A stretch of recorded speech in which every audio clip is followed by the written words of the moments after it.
So students start करते हैं अपने टॉपिक को। लास्ट लेक्चर में हमने इलेक्ट्रोलाइटिक रिफाइनिंग ऑफ एल्यूमिनियम को डिस्कस किया था और इस लेक्चर में हम फिजिकल प्रॉपर्टीज़ को डिस्कस करेंगे aluminium. Okay, so here we have in front of us aluminium foil. Aluminium foil की मैंने आप यहाँ पे डायग्राम शो की है और उसको देखें, शायद आप लोगों ने कहीं जगह पर उसको देखा भी होगा। ये रेस्टोरेंट्स वगैरह में जब कोई चरगा या फिर इस तरह की कोई चीज़ कहते हैं या फिर डिफरेंट डिशेस होती हैं उनको रैप करके ताकि वो गर्म रहें, उनको ढाँकने के लिए यूज़ किया जा रहा होता है ये रेस्टोरेंट्स के अंदर। और भी बहुत सारी चीज़ों के अंदर ये यूज़ किया जा रहा होता है एल्यूमिनियम फॉइल। अब ऐसा करते हैं कि देखते हैं कि असल में इसकी फिजिकल प्रॉपर्टीज़ क्या हैं। आप लोगों ने पहले से ये देखा हुआ है, जाना पहचाना है, तो उसके बारे में जान लेते हैं। ठीक है, सो बेसिकली ये ब्लूइश वाइट मेटल होता है विद ब्रिलियंट सिल्वरी लस्टर। देखें शाइनिंग भी है इसके अंदर, जो कि डिस्ट्रॉय हो जाती है formation of layer of oxide पे। यानी कि अगर आप इसका हवा के साथ में कांटेक्ट ज़्यादा दिनों तक रखोगे तो फिर उसके बाद में इसकी जो लस्टर, ब्रिलियंट सिल्वरी लस्टर जो है, जो इसका शाइनिंग आ रही है, वो फेड पड़ जाएगी ऑक्साइड्स के फॉर्म होने की वजह से। यानी कि एल्यूमिनियम ऑक्सीजन के साथ में रिएक्शन करके एल्यूमिनियम ऑक्साइड फॉर्म कर लेगा। ये मेलिएबल और डक्टाइल होता है, जो हमारे मेटल्स की कैरेक्टरिस्टिक्स होती हैं वो ये भी रखता है। इसकी डेंसिटी जो है वो तकरीबन 2.7 ग्राम पर ml होती है। यानी कि अगर मैं कहूँ कि 1 ml के अंदर ये 2.7 ग्राम की अमाउंट ऑफ सब्सटेंस रखता है, डेंसिटी होती है इसकी। ठीक है, और ये मेल्ट हो रहा होता है 658 डिग्री सेल्सियस पे और बॉयल हो रहा होता है 1800 डिग्री सेल्सियस पे। ओके, सो साथ साथ एक चीज़ ये कि ये गुड कंडक्टर भी है हीट और इलेक्ट्रिसिटी का, क्योंकि ये है क्या, मेटल। अब अगर हम आगे बढ़ें और डिस्कस करें केमिकल प्रॉपर्टीज़ को, तो केमिकल प्रॉपर्टीज़ में हमारे साथ बहुत ज़्यादा प्रॉपर्टीज़ हैं, उनमें से हम चंद को डिस्कस करने की कोशिश करेंगे आज। सबसे पहले ये एक्शन ऑफ एयर। जैसे कि हमने भी बात की कि एल्यूमिनियम जो है वो ड्राई एयर से इतना ज़्यादा इफेक्ट नहीं करता है, इसलिए एल्यूमिनियम को हीट किया जाता है स्ट्रांगली एयर के अंदर और इस तरह से वो बर्न होता है और ब्रिलियंट वाइट लाइट प्रोड्यूस करता है। ठीक है, ब्रिलियंट वाइट लाइट बनाता है एल्यूमिनियम ऑक्साइड बनाने के लिए, जैसे कि जो कि हमने पीछे बात भी की थी अभी। ठीक है, दैट वाज द थिंग कि 4 एल्यूमिनियम के एटम्स रिएक्शन कर रहे हैं 3 मोल्स ऑफ ऑक्सीजन के साथ में, बना रहे हैं 2Al2O3 और साथ में ये हमारी हीट ऑफ फॉर्मेशन, यानी कि यहाँ पे एक्सोथर्मिक रिएक्शन हो रहा है। आपने हीट तो अप्लाई की, लेकिन जब आप हीट अप्लाई करेंगे तो हीट अप्लाई करने के नतीजे में और जो हमारी रिएक्शन हो रहा होगा, तो रिएक्शन के रिजल्ट में हमें एनर्जी में मिल रही होगी, दैट वुड बी 798 -798.18 के कैलोरी पर मोल। ठीक है, अच्छा यहाँ पे -798.18 बोलूँ या मैं 798.18 कहूँ कि इतनी 798 यानी कि अप्रोक्सीमेटली 800 किलो कैलोरीज पर मोल जो है वो ये रिएक्शन लिबरेट कर रहा होगा। मैं ये भी कह सकती हूँ और मैं भी कह सकती हूँ कि इसकी डेल एच जो है, हीट ऑफ फॉर्मेशन जो है, वो -780 के किलो कैलोरीज पर मोल है। बात एक ही है, क्योंकि यहाँ पे हम बेसिकली कह रहे हैं लिबरेट, तो उसका मतलब क्या है, एक्सोथर्मिक रिएक्शन। एक्सोथर्मिक रिएक्शन हम कहते हैं कि भाई वो नेगेटिव से शो किया जा रहा होता है, नेगेटिव साइन से। ओके, अच्छा यहाँ पे हम आपको अब लेके चलते हैं नेक्स्ट प्रॉपर्टी की जानिब, और उसके लिए मैं चाहूँगी कि आप ये देख लीजिए।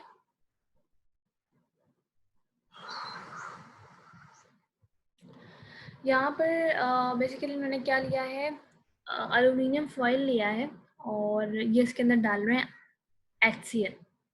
ठीक है, अब देखिए HCl डाल रहे हैं तो फिर ग्रेजुअली इसमें क्या फ़र्क आ रहा है। मैं ऐसा करती हूँ, उसकी प्लेबैक स्पीड जो है वो 1.5 कर देती हूँ। आपको यहाँ पे चीज़ नज़र आ रही है कि एल्यूमिनियम फॉयल जो है, जब उसके अंदर उन्होंने HCl डाला तो पहले तो थोड़ा सा डिसबैलेंस हुआ और फिर उसके बाद में यहाँ पे आपको बबल्स फॉर्म होते हुए नजर आ रहे होंगे। अगर आप बहुत गौर से देखेंगे ना, ये देखें बबल्स फॉर्म हो रहे हैं, ये देखें, है ना, यहाँ पे बबल्स फॉर्म हो रहे हैं।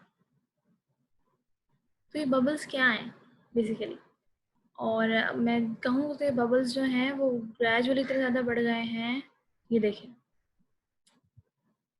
इंटेंसिव रिएक्शन पहुंच गया है। ओहो, और कितनी गैस है। बबल्स जो निकल रहे थे वो क्या थी, गैस थी। लेकिन कौन सी गैस थी, ये जब हम आपको अभी रिएक्शन बताएंगे तो फिर आपको समझ में आ जाएगा, क्योंकि इसके अंदर HCl था और वो एल्यूमिनियम के साथ में रिएक्शन कर रहा था। बहुत ज़्यादा खतरनाक reaction. Okay, so action of acid में जब एल्यूमिनियम ने रिएक्शन किया डाइल्यूट हाइड्रोक्लोरिक एसिड के साथ में, सो ये क्या करेगा, एल्यूमिनियम 6HCl के साथ में रिएक्शन करके एल्यूमिनियम क्लोराइड फॉर्म करता है। तो वो जो अभी हमने देखा था ना कि ग्रेइश सब्सटेंस कुछ बन रहा था, ग्रे कलर का कुछ सब्सटेंस है, यानी कि सॉल्यूशन जो है वो ग्रे कलर का हो गया था ऊपर की जाने से, जहाँ पे एल्यूमिनियम था उस समय आया था HCl के साथ में मिलके एल्यूमिनियम क्लोराइड। और वो जो हमें बबल्स फूट पहले निकलते नजर आ रहे थे, फिर उसके बाद में वो इतना ज़्यादा बढ़ गया था रिएक्शन और फिर वो बाहर निकलना शुरू हो गए थे। वो कौन से थे, वो थे हाइड्रोजन गैस के बबल्स। अगर हम सेम ये रिएक्शन सल्फ्यूरिक एसिड के साथ में करवाएंगे तो क्योंकि वो एसिड है और अब वो एल्यूमिनियम के साथ में रिएक्शन कर रहा है तो वही चीज़ बनेगी, क्योंकि उसके अंदर हाइड्रोजन मौजूद है ना, तो एल्यूमिनियम सल्फेट बनाएगा और साथ में हाइड्रोजन गैस लिबरेट हो जाएगी। ओके, साथ ही हम आपको बता दें कि कंसनट्रेटेड सल्फ्यूरिक एसिड जो है वो रिएक्ट कर रहा होता है एल्यूमिनियम के साथ में सल्फर डाइऑक्साइड गैस बनाने के लिए और एल्यूमिनियम सल्फेट बनाने के लिए, जबकि नाइट्रिक एसिड जो है वो रिएक्ट नहीं करता है एल्यूमिनियम के साथ। यहाँ पर हमने जो चीज़ें ली थी ना वो दोनों डाइल्यूट लिए थे। डाइल्यूट होगा तो उसके अंदर ज़्यादा कंसंट्रेशन नहीं होगी, तो उसके नतीजे में ये चीज़ बन रही होगी। लेकिन अगर हम कंसनट्रेटेड सल्फ्यूरिक एसिड लेते हैं, बहुत ज़्यादा कंसनट्रेटेड, तो उसके अंदर हमारे पास एल्यूमिनियम सल्फेट नहीं फॉर्म होगा, बल्कि हमें मिलेगा sulphur dioxide. Okay, so that was one of the chemical property of aluminium. अच्छा, केमिकल प्रॉपर्टी से बेसिकली हो ये रहा होता है कि हम जो है वो उसके रिएक्शंस को डिस्कस कर रहे होते हैं उस स्पेसिफिक एलिमेंट की। तो यहाँ पर स्पेसिफिक एलिमेंट जो है वो एल्यूमिनियम है, तो हम उसके रिएक्शंस को डिस्कस कर रहे हैं। ओके, सो बढ़ते हैं नेक्स्ट की जानब। अब मैं यहाँ पर आपको जो चीज़ दिखा रही हूँ वो बेसिकली रिएक्शन है हमारा एल्यूमिनियम का अल्कली के साथ में। अल्कली यहाँ पे देखें सोडियम हाइड्रोक्साइड आपको यहाँ पे डाल के दिखाया जा रहा है, ये सोडियम हाइड्रोक्साइड है, इस तरह से मिलता है ये। आप लोगों ने शायद इसको अपने लैब्स के अंदर जो है वो सॉल्यूशन की फॉर्म में देखा होगा, लेकिन वो सॉल्यूशन की फॉर्म में होता नहीं है, वो सॉल्यूशन बनाया जाता है। ठीक है, असल में वो इस तरह से पैलेट्स की फॉर्म में, हम कहते हैं कि पैलेट्स की फॉर्म में होता है ये। हम यहाँ पे देखें पानी डाल रहे हैं और अब इससे रिएक्शन अच्छा वाला स्टार्ट होगा। कंसनट्रेटेड सोडियम हाइड्रोक्साइड एक तरह से यूज किया जा रहा है एल्यूमिनियम फॉयल के ऊपर।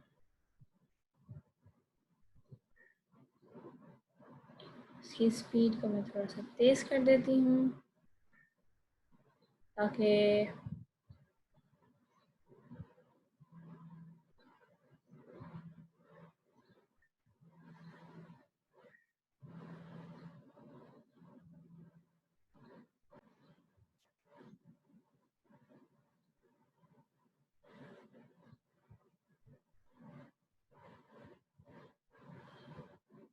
ये देखें यहाँ पर जो है वो बबल्स निकलना शुरू हो गए। इधर बबल्स निकल रहे हैं, उसमें बबल्स निकल रहे थे और ये पूरा एल्यूमिनियम फॉयल जो है वो उसके पूरे कब्जे में आ चुका है सोडियम हाइड्रोक्साइड के। अब देखते हैं कि असल में ये रिएक्शन हो क्या रहा था। ठीक है, जैसे कि हमने कहा कि हम इसका अल्कली के साथ में रिएक्शन करवा रहे थे, और अल्कली क्या होती है, सोडियम हाइड्रोक्साइड लिया था उन्होंने और उसके ऊपर पानी डाला था, मीन के उन्होंने बेस का सॉल्यूशन लिया था। सो वो बेसिस जो कि वाटर सॉल्युबल होती हैं उन्हें हम कहते हैं अल्कलीज। ओके, सो इसलिए कह रहे हैं action of alkalis. Alkalis means water soluble basis. Okay, so aluminium जब रिएक्ट करता है अल्कलीज के साथ में तो वो फॉर्म करता है एल्यूमिनेट और हाइड्रोजन गैस को लिबरेट करता है। जैसे कि आपने देखा भी था कि हाइड्रोजन गैस जो है वो प्रोड्यूस हो रही थी, उसके बबल्स प्रोड्यूस हो रहे थे। एल्यूमिनियम ने रिएक्शन किया सोडियम हाइड्रोक्साइड के साथ में, और सोडियम हाइड्रोक्साइड के साथ में वाटर से भी रिएक्शन किया, उसने बनाया सोडियम एल्यूमिनेट और साथ में हाइड्रोजन गैस प्रोड्यूस किया। अगर यही रिएक्शन पोटेशियम हाइड्रोक्साइड के साथ में हो रहा था, सोडियम हाइड्रोक्साइड की जगह कोई और बेस होती तो फिर क्या बनता, potassium aluminate. Okay, next property, chemical property, action of halogens. अगर हैलोजेंस के साथ में रिएक्शन हो रहा हो एल्यूमिनियम का तो फिर वो बनाएंगे हेलाइड्स, जैसे कि यहाँ पे बना रहे हैं। एल्यूमिनियम ने क्लोरीन के साथ में रिएक्शन किया। हैलोजेंस क्या होते हैं, क्लोरीन, ब्रोमीन, आयोडीन और फ्लोरीन, है ना। सो एल्यूमिनियम और एसिटीन भी है, ठीक है। लेकिन यहाँ पर हम जिनकी बात करते हैं जो मोस्ट वेल नोन हैलोजेंस होते हैं जो कि हेलाइड्स फॉर्म कर रहे होते हैं आसानी से, वो तीन ही है, चार है हमारे पास, क्लोरीन, टोरीन, ब्रोमीन और आयोडीन, ठीक है। तो यहाँ पर है क्लोरीन, एल्यूमिनियम ने क्लोरीन के साथ में रिएक्शन किया तो बनाया एल्यूमिनियम क्लोराइड। एल्यूमिनियम ब्रोमीन के साथ में रिएक्शन करेगा, फॉर्म करेगा एल्यूमिनियम ब्रोमाइड। नेक्स्ट हमारी जो प्रॉपर्टी है वो है एक्शन ऑफ नाइट्रोजन। नाइट्रोजन के साथ में जब रिएक्शन करेगा एल्यूमिनियम तो आ, हम उसको हीट करेंगे बेसिकली एल्यूमिनियम और नाइट्रोजन को रिएक्शन करवाने के लिए। एल्यूमिनियम जो कि वैसे इतनी जल्दी से रिएक्शन नहीं करता, नाइट्रोजन जो कि ठंडी गैस होती है, तो उसको हम बेसिकली क्या कर रहे होते हैं, हीट करवाते हैं एल्यूमिनियम को, नाइट्रोजन गैस को हीट करवाते हैं 700 डिग्री सेल्सियस पे, तो बना देता है nitrite. Okay, next property, action of carbon. Aluminium जो है वो जब हीट होता है कार्बन के साथ में 2000 डिग्री सेल्सियस टेम्परेचर के ऊपर तो फॉर्म करता है कार्बाइड्स, ठीक है। अब ये कार्बाइड्स क्यों बोल रहे हैं, क्योंकि जब इलेक्ट्रो कार्बन की वैलेंसी की मैं बात करूं, जब वो नेगेटिव हो जाती है, वैसे कार्बन की वैलेंसी होती है +4, ज़्यादातर +4 ही होती है, ठीक है। तो जब कार्बन की इलेक्ट्रोनेगेटिविटी, सॉरी वैलेंसी, या मैं कहूँ वैलेंसी भी नहीं, मैं कहूँगी oxidation state, there is a big difference between valency and oxidation state. Valency क्या होती है कि number of electrons in valence shell, तभी मैंने अपनी स्टेटमेंट को फौरन से चेंज किया कि ऑक्सीडेशन स्टेट, ठीक है। ऑक्सीडेशन स्टेट मतलब जब वो बॉन्ड बना रहा होता है तो वो जिस स्टेट पर होता है कि वो कितने बॉन्ड अपने कितने इलेक्ट्रॉन दे रहा है या शेयर कर रहा है, ये वाली कहानी। और दूसरे एलिमेंट के साथ में जिसके साथ में वो बॉन्ड बना रहा है उसमें से किसकी इलेक्ट्रोनेगेटिविटी ज़्यादा है, किसकी इलेक्ट्रोपॉजिटिविटी ज़्यादा है, ये वाली चीज़ जो है वो मैटर करती है जब हम ऑक्सीडेशन स्टेट को देख रहे होते हैं, ठीक है। सो यहाँ पर जब एल्यूमिनियम कार्बन के साथ में रिएक्शन करेगा 2000 डिग्री सेल्सियस के टेम्परेचर प्रोवाइड करने पे तो वो बनाता है कार्बाइड। और कार्बाइड हम क्यों बोले, एल्यूमिनियम कार्बाइड फॉर्म करेगा। तो ये कार्बाइड क्यों बोला, क्योंकि वो नेगेटिव होती है इसकी ऑक्सीडेशन स्टेट इस कंपाउंड के अंदर, किसकी, कार्बन की, ठीक है। Aluminium as reducing agent, reducing agent क्या होते हैं, जो रिड्यूस करवा रहे होते हैं। क्या वो खुद रिड्यूस हो रहे होते हैं फिर रिड्यूस करवा रहे होते हैं, मैंने क्या कहा, रिड्यूसिंग एजेंट रिड्यूस करवा रहे होते हैं, मीन्स के वो किसी दूसरे कंपाउंड को या दूसरे एलिमेंट को कंपाउंड के अंदर जो मौजूद है उसको रिड्यूस करवा रहे होंगे, ठीक है। मतलब उसको इलेक्ट्रॉन गेन करने में हेल्प करवा रहे होंगे। सो अगर वो किसी की हेल्प कर रहे हैं और इलेक्ट्रॉन्स दे दिलवा रहे हैं उसको, तो वो क्या कर रहे हैं, वो बेसिकली अपने साथ में ऑक्सीडेशन कर रहे हैं, ठीक है। और दूसरे को करवा रहे हैं वो reduce by giving them electron, okay. So इसलिए हम कह रहे हैं कि एल्यूमिनियम जो है वो रिड्यूसिंग एजेंट की तरह काम कर रहा होता है। एल्यूमिनियम एक पावरफुल रिड्यूसिंग एजेंट है क्योंकि वो इलेक्ट्रॉन को गिव अप कर रहा होता है। और इस बात को अगर आप रिलेट करो कि वो इलेक्ट्रॉन को गिव अप कर रहा होता है, यानी कि वो इलेक्ट्रॉन को लूज कर रहा होता है, यानी कि वो अपनी ऑक्सीडेशन करवा रहा होता है। और वो ऑक्सीडेशन इसलिए करवा रहा होता है क्योंकि वो मेटल है, क्योंकि मेटल जो है उनके पास ये टेंडेंसी होती है कि वो अपने इलेक्ट्रॉन को लूज कर सकते हैं, है ना। सो आपने इस तरह से अपने दिमाग में ना कीज बनानी है, रिलेट करना है, तो फिर आपको समझ में आएगा। So aluminum is the powerful reducing agent. It really reduces the oxides of the most of the other metals such as iron, chromium, manganese etc. यानी कि इनके जो ऑक्साइड्स हैं उनको रिड्यूस करता है जब ये मिक्स होते हैं पाउडर्ड एल्यूमिनियम के साथ में, और जब उनको मिक्स करके हीट करते हैं ना तो तब ये रिड्यूस करवाता है। जैसे कि हमने यहाँ पे आपको एग्जांपल दी, ये आयरन ऑक्साइड उसने एल्यूमिनियम के साथ में रिएक्शन किया तो उसने बना दिया एल्यूमिनियम। पहले एल्यूमिनियम सॉरी आयरन मेटल, पहले अगर आप आयरन मेटल की ऑक्सीडेशन स्टेट को देखो तो यहाँ पर है -2 × 3 -6 और +6 नहीं +3, एक आयरन की है +3 ऑक्सीडेशन स्टेट, ठीक है, और +3 से वो इधर गया है 0 के ऊपर। ये आप लोगों ने फर्स्ट ईयर में पढ़ा होगा कि हमारे जो एटम्स होते हैं उनकी क्या ऑक्सीडेशन स्टेट होती है, तो वो होती है 0, क्योंकि वो एलिमेंटल फॉर्म में होते हैं, उन्होंने ना कुछ दिया हुआ होता है ना कुछ लिया हुआ होता है किसी से, इसीलिए उनके ऊपर 0 चार्ज होता है, ठीक है। तो यहाँ पर उसने पहले आयरन ने पहले 3 इलेक्ट्रॉन दिए हुए थे, एक आयरन ने 3 इलेक्ट्रॉन दिए हुए थे एक ऑक्सीजन को, ठीक है। लेकिन अब उसने एक आयरन ने किसी को कोई इलेक्ट्रॉन नहीं दिए हुए, उसने क्या कर लिया, एल्यूमिनियम ने अपने इलेक्ट्रॉन इसको दिए, ठीक है। एल्यूमिनियम जिसके ऊपर पहले कोई चार्ज नहीं था, ना पॉजिटिव ना नेगेटिव, वो 0 था क्योंकि उसने कोई इलेक्ट्रॉन दिए हुए नहीं थे ना लिए हुए थे। एल्यूमिनियम ने अपने इलेक्ट्रॉन दिए इसको, ठीक है, क्योंकि इसकी इलेक्ट्रो नेगेटिविटी कम है इसकी बनस्पत, ठीक है, तो उसने अपने इलेक्ट्रॉन्स को दे दिए, ठीक है, क्योंकि इसकी इलेक्ट्रो पॉजिटिविटी ज़्यादा है, पॉजिटिव नेचर है इसकी,